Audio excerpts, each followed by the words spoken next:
नमस्कार, सर्वांचं स्वागत आहे आपल्या युट्यूब चॅनलवरती। तर बघा, आपण आज एक नवीन विषय घेऊन आलेला आहे आणि तो सर्व जे काही स्पर्धा परीक्षा करणारे जे काही तरुणी आहेत यांच्यासाठी खूप महत्त्वाचा ठरणार आहे। त्यामुळे व्हिडिओ हा शेवटपर्यंत बघा मित्रांनो, जी काही आपण आज जो काही व्हिडिओ आहे तो एक अत्यंत धक्कादायक आणि गंभीर प्रकरणावर चर्चा करणार आहोत मित्रांनो। आणि हा व्हिडिओ आहे।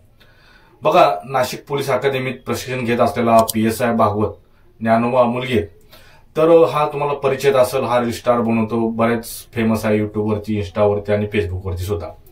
याच्यावर सध्या बघा बलात्कार, धमकी आणि बळजबरीने गर्भपात घडवल्याचा गंभीर आरोप करत गुन्हा दाखल करण्यात आला आहे। या आरोपानंतर भागवत मुलगे वादात सापडलेला चांगला दिसत आहे। सध्या पोलिसांनी त्याला अटक केली असून या प्रकरणाचा तपास सुरू केलाय। पण PSI असणाऱ्या भागवत मुलगीवर झालेले आरोप नक्की काय आहेत हे आपण या व्हिडिओमधून बघणार आहोत। तर भागवतवर आरोप करणाऱ्या मैत्रिणींचं नेमकं म्हणणं काय, पोलिसांनी या सगळ्या प्रकरणातील कोणती कारवाई केली आहे, सगळी स्टोरी जाणून घेऊया या आजच्या व्हिडिओमधून। बघा, भागवत ज्ञानोबा मुलगीर हा मूळ परभणी जिल्ह्यातला गंगाखेड तालुक्यातलं महापूर हे भागवतचं गाव। आता भागवत परभणीचा असला तरी तो राहायला छत्रपती संभाजीनगर मध्ये होता। कारण काय तर MPSC आणि इतर स्पर्धा परीक्षेच्या तयारीसाठी मागच्या अनेक महिन्यापासून भागवत संभाजीनगर मध्ये राहून स्पर्धा परीक्षेचा अभ्यास करत होता। त्याच दरम्यान त्याची ओळख एका मुलीसोबत झाली। आता ही मुलगी ही परभणी जिल्ह्यातलीच आणि ती सुद्धा स्पर्धा परीक्षेचा अभ्यास करण्यासाठी संभाजीनगर मध्ये आलेली होती। एकाच जिल्ह्याचे आणि स्पर्धा परीक्षेचा अभ्यास या दोन्ही गोष्टीमुळे दोघांची चांगलीच मैत्री जमली। मग ते रोज भेटू लागले, रोजच बोलणं, रोजचं भेटणं आणि त्यासोबतच अभ्यास करणं असं त्यांचा रोजचा दिनक्रम ठरलेला होता। आता हे सगळं फक्त रोज भेटणं, बोलणं एवढ्या पुरतच मर्यादित राहिलं नव्हतं, तर काही दिवसामध्येच भागवत आणि या मुलीच्या मैत्रीचं रूपांतर प्रेमात झालं। आणि आता इथपर्यंत पण सगळं काही व्यवस्थित होतं। पुढे 24 फेब्रुवारी 2024 मध्ये भागवतने संभाजीनगर मधील जे काही MH20 या कॅफेमध्ये तिला भेटायला बोलवलं। भागवतने बोलवल्यामुळे मैत्रीण ही तयार झाली, पण तिथे गेल्यावर भागवतने तिच्यासोबत शारीरिक संबंध प्रस्थापित केले। आता भागवतच्या मैत्रिणीने आरोप केलाय की त्याने आपल्या इच्छेविरुद्ध हे सर्व काही शारीरिक संबंध ठेवले आहेत, असं त्या तरुणीचे आरोप आहेत। दरम्यानच्या काळात या मुलीला आपण प्रेग्नंट असल्याचं लक्षात आलं। तिने लगेच ही गोष्ट भागवतला सांगितली, पण ती प्रेग्नंट असल्याचं कळताच भागवत अस्वस्थ झाला। काही माध्यमातल्या बातम्यानुसार भागवतला ही गोष्ट कळल्यावर त्याने मैत्रिणीला जातीवाचक शिवीगाळ केली, तिला मारहाण केली आणि मारहाण करत गर्भपात करण्यासाठी तिच्यावर दबाव आणला। मैत्रिणीचा आरोप आहे की भागवतने तिला जबरदस्तीने गोळ्या देत गर्भपात घडवून आणला होता। तिने असं केलं नाही तर शारीरिक संबंधाच्या वेळेचे तिचे जे काही फोटोज आहेत किंवा व्हिडिओ आहेत ते व्हायरल करण्याची धमकी त्याने भागवतने त्या तरुणीला दिली। याबाबत कोणालाही सांगितलं तर गंभीर परिणाम भोगावे लागतील असा दबाव तिच्यावर टाकण्यात आला। भागवतच्या दबावामुळे ती गर्भपातासाठी तयार झाली, पण गर्भपातानंतर भागवतने आपल्या मैत्रिणीसोबतचे सगळे संबंध तोडून टाकले, तिच्या मोबाईल नंबरही ब्लॉक करून टाकला। भागवत तिच्यापासून अचानकपणे लांब राहायला लागला।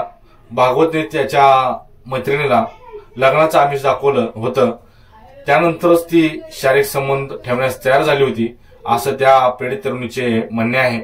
दरम्यानच्या काळात भागवत PSI ची परीक्षा पास झाला आणि त्याची पोलीस निरीक्षक म्हणून निवड सुद्धा झाली। इतर सगळ्या जे काही फॉर्मॅलिटी पूर्ण केल्यावर भागवत नाशिक मधल्या पोलीस अकॅडमीमध्ये प्रशिक्षण घेण्यासाठी दाखल झाला।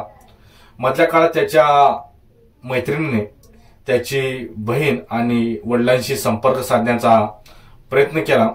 तिच्यासोबत घडलेला जे काही प्रकार होता सगळा तो प्रकार त्या तरुणीने त्या भागवतच्या घरच्यांना सांगितला, पण त्या लोकांनी तुला जे करायचंय ते कर, आम्ही कोण आहोत ते तुला माहित नाही असं उत्तर देत आपल्याला जीव मारण्याची धमकी दिली, असा आरोप तिने त्या तरुणीने केलेला आहे।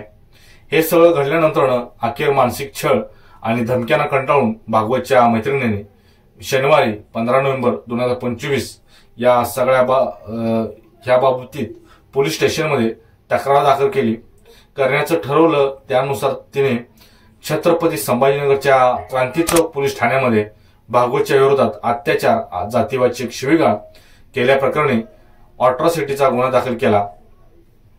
तिला जीव मारण्याची धमकी दिल्याप्रकरणी भागवतचे वडील आणि बहीण यांच्यावरही पोलिसांनी सहआरोपी म्हणून त्यांच्यावर सुद्धा गुन्हा दाखल केलेला आहे। आपल्यासोबत काय घडलं याची सगळी माहिती त्यांनी जी काही तरुणी आहे, पीडित तरुणी आहे, तिने पोलिसांना दिली आहे। या तरुणीची तक्रार मिळाल्यानंतर पोलिसांनी तातडीने चौकशीला सुरुवात केली आहे। त्यासाठी एका विशेष पथकाचीही स्थापना करण्यात आली आहे। सोमवारी सहाय्यक पोलीस आयुक्त सागर देशमुख यांनी सदर तरुणीने तक्रारीमध्ये ज्या कॅफेचा उल्लेख केला त्याचा पंचनामा केला। कॅफेच्या आजूबाजूच्या परिसरातले सर्व सीसीटीव्ही जे काही सीसीटीव्ही होते ते फुटेजही मागवण्यात आले, पण या तपासात पोलिसांकडून कमालीची गुप्तता बाळगण्यात आली। माध्यमांमध्ये ही बातमी येणार नाही याची काळजीही घेतली गेली, पण पंचनामा करताना मात्र ही बातमी समोर आली। सोमवारी 17 नोव्हेंबरला हा सगळा प्रकार उघडीस आल्यापासून पोलीस भागवतचा शोध घेत होते, पण तेव्हापासून तो फरार असल्याचं स्पष्ट झालं होतं। आता बुधवारी 19 नोव्हेंबरला पोलिसांनी भागवतला नाशिकच्या महाराष्ट्र पोलीस अकॅडमीमधून अटक केली आहे। न्यायालयाने भागवतला 3 दिवसाची पोलीस कोठडी सुद्धा सुनावलेली आहे आणि सहाय्यक पोलीस आयुक्त सागर देशमुख यांनी दिलेली आहे। आणि ही बातमी जे काही तिथले सहाय्यक पोलीस आयुक्त आहेत ते सागर देशमुख यांनी सुद्धा कळवलेले आहे। आता भागवत सध्या पोलीस कोठडीमध्ये असून त्याची चौकशी सुरू आहे। पण या केसमध्ये भागवतच्या मैत्रिणीवर फेब्रुवारीमध्ये अत्याचार झाला होता, तर मग तिने एवढ्या उशिरा तक्रार का दाखल केली किंवा इतके दिवस का गप्प राहिली, तिच्यावर भागवत किंवा त्याच्या कुटुंबियांचा दबाव होता का, याबाबतची चौकशी आता पोलिसांकडून सुरू आहे। त्यामुळे आता भागवतच्या चौकशीत काय समोर येणार हे पाहणं महत्वाचं असणार आहे।